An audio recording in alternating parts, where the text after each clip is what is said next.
حضرت حکیم لقمان نے اللہ کی نیک بندیوں کو 4 نصیحتیں کی تھیں، اور اسلام کی مقدس شہزادیوں کی زندگی بدلنے کے لیے یہ 4 نصیحتیں کافی ہیں۔ آج کل کی عورتوں کے اندر انقلاب لانے کے لیے، زندگی بدلنے کے لیے حضرت حکیم لقمان کی یہ 4 نصیحتیں کافی ہیں۔ حضرت حکیم لقمان نے فرمایا تھا، اے اللہ کی نیک بندیوں، میری پہلی نصیحت، اگر تم چاہتی ہو کہ تمہاری اولاد نیک ہو تو ہمیشہ کے لیے شوہر سے ایک چیز کا تقاضا ضرور کرنا۔ اگر تم چاہتی ہو تمہاری اولاد کی آنکھوں میں حیا ہو، تمہاری اولاد کی آنکھوں میں شرم ہو، اولاد کی رگوں میں حلالی خون گردش کرتا ہو، تو اس خون کو حلالی بنانا پڑے گا، حلالی کرنا پڑے گا۔ تو حلالی بنانے کے لیے، اولاد کی آنکھوں میں حیا ڈالنے کے لیے، شرم ڈالنے کے لیے، شوہر سے ایک چیز کا تقاضا ہمیشہ کے لیے اور ہر وقت کرتی رہیں۔ پوچھا گیا، حضرت وہ ایک چیز کون سی ہے؟ حضرت حکیم لقمان نے فرمایا، وہ چیز ہے شوہر سے حلال رزق طلب کرنا، رزق حلال کا تقاضا کرنا۔ نیک عورت ہی اپنے شوہر سے حلال رزق کا تقاضا کرتی، حلال رزق مانگتی۔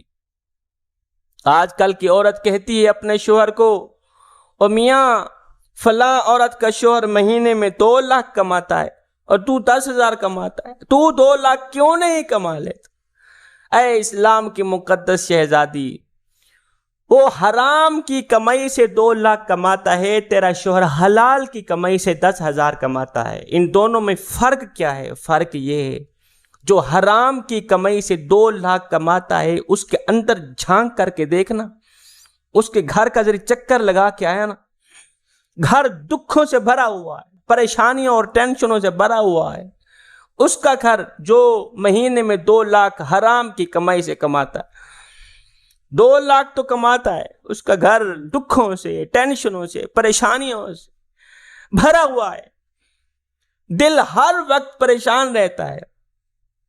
اس گھر میں رہنے والے ہر ایک شخص کا دل ہر وقت بے چین، بے قرار، بے اطمینانی کا سبب بنا رہتا ہے۔ گھر میں برکت نہیں، گھر میں نماز بھی پڑھتے ہیں پھر بھی برکت نہیں، روزہ بھی رکھتے ہیں پھر بھی برکت نہیں، قرآن بھی پڑھتے ہیں پھر بھی برکت نہیں۔ وجہ کیا ہے؟ وجہ صرف حرام کی کمائی۔ حرام کی یہ جو کمائی ہے نا، درمیان میں دیوار بن جاتی ہے، برکت کو اندر آنے ہی نہیں دیتی، برکت کو اندر نہیں آنے دیتی۔ ہر وقت کوئی نہ کوئی بیمار، آج بچہ ہسپتال جا رہا ہے، آج وائف ہسپتال میں جا رہی، آج خود ہسپتال میں جا رہا ہے۔ گھر میں رہنے والا ہر ایک شخص کسی نہ کسی بیماری میں مبتلا، 2 لاکھ ماہانہ تو کما لیتا ہے۔ اپنے آپ میں ذرا نظر دوڑا، تیرا شوہر مہینے کا 10,000 کماتا ہے، 10,000 میں برکت کتنی ہے؟ اللہ تعالیٰ نے کتنی برکت رکھی۔ آج تک تیرے بچے بیمار نہیں ہوئے، تجھے تو اللہ کا شکر ادا کرنا چاہیے۔ آج تک تیرا شوہر بیمار نہیں ہوا، بار بار ہسپتال میں نہیں جانا پڑا، ڈاکٹروں کے پاس نہیں جانا پڑا، گھر میں کوئی دکھ نہیں آیا، کوئی درد نہیں، گھر میں تکلیف نہیں ہے، سکون ہی سکون ہے۔ گھر کا ہر ایک افراد چین کی زندگی بسر کر رہا ہے، سکون کی زندگی بسر کر رہا ہے، گھر میں خوشیاں ہیں، خوشحالی ہے، تجھے تو اللہ کا شکر ادا کرنا چاہیے۔ اور اگر مہینہ ختم ہونے سے پہلے تیرے شوہر کی جیب میں 10,000 ختم ہو جاتے ہیں، تو وہ جو مہینے کا 2 لاکھ حرام کی کمائی سے کماتا ہے نا، وہ جو حرام سے 2 لاکھ اکٹھا کرتا ہے، اس کے بھی جب مہینے کے آخری دن آتے ہیں تو اس کی جیب بھی خالی ہی ہو جاتی ہے، برکت نہیں ہوتی۔ اس لیے اگر تم چاہتی ہو تمہاری اولاد کی آنکھوں میں شرم ہو، حیا ہو، غیرت ہو، حلالی خون گردش کرے، تو خدا را ہمیشہ کے لیے اپنے شوہر سے رزق حلال کا تقاضا کرنا، حلال رزق طلب کرنا۔ بھئی مجھے حرام رزق نہیں چاہیے، میرے بچوں کے لیے رزق لے کر آنا، پیسہ لے کر آنا تو حلال کا پیسہ لے کر آنا، حلال کا لقمہ لے کر آنا۔ نمبر 2، اگر تم چاہتی ہو کہ زندگی میں کوئی بھی دکھ تمہارے قریب نہ آئے، کوئی بھی پریشانی تمہارے قریب نہ آئے، تمہیں چھوئے تک نہیں، تو پھر خدا را ہمیشہ کے لیے صدقہ دیتی رہنا، صدقہ کرتے رہنا۔ یہ صدقہ ایسی چیز ہے، بلاؤں کو اس طرح ٹالتا ہے، اس طرح کھاتا ہے جس طرح آگ لکڑیوں کو کھاتی ہے۔ ایک عورت کپڑے دھو رہی تھی، بنی اسرائیل کی ایک عورت تھی، کپڑے دھو رہی تھی، اس کے ساتھ اس کا ایک بچہ بھی تھا، اس کے پاس ایک روٹی تھی۔ ایک فقیر آیا، کہا 3 دن کا بھوکا ہوں، اللہ کے نام پہ کھانے کے لیے کچھ دے دو۔ اس اللہ کی نیک بندے نے کیا کیا، آدھی روٹی اپنے پاس رکھ لی، آدھی روٹی اس فقیر کو دی۔ فقیر دعائیں کرتا چلا گیا۔ یہ عورت کپڑے دھو کے واپسی کی طرف جا رہی تھی، ایک بھیڑیا آیا، عورت کا بچہ اٹھا کر بھاگ گیا۔ بھیڑیا آگے، عورت پیچھے۔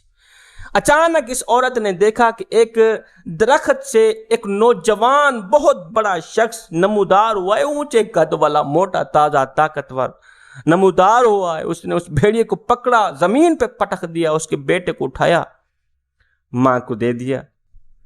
اس عورت نے اس کا شکریہ ادا کیا، کہا تیرا میرے اوپر احسان ہے، پر جاتے ہوئے اپنے نام تو بتا کے جا، تو کون ہے اتنا بڑا احسان کر کے جا رہا ہے؟ اس نے کہا میں کوئی بندہ انسان نہیں ہوں، میں وہ صدقہ ہوں جو تو نے فقیر کو دیا ہے۔ سبحان اللہ، میں وہ آدھی روٹی ہوں، یوں سمجھ لو، جو تو نے فقیر کو دی۔ اس آدھی روٹی نے تیرے بچے کی جان بچا دی۔